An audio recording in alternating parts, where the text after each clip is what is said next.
Madam কত নিয়েছে এই স্কুটি? 5,000 টাকা। 5,000? বাবা আমার এই স্কুটি লাগবে।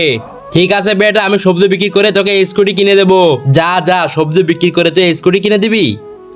আরে ম্যাডাম কিছু খাওয়ার জন্য দেন। যা ভাগ ভিখারি, আমার মেয়েকে আমি ঘুমাতে নিয়ে যাচ্ছি।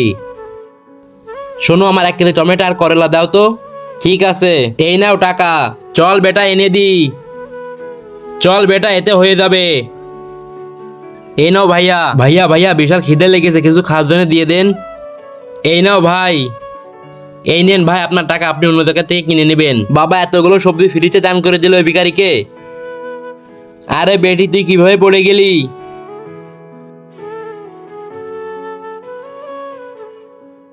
চল ঘরে, আর চালানো লাগবে না। আরে এ তো সোনার আংটি। ভাই সাহেব আপনার বাচ্চা গাড়ির জন্য কান্না করেছিল না, এনেন গাড়ি।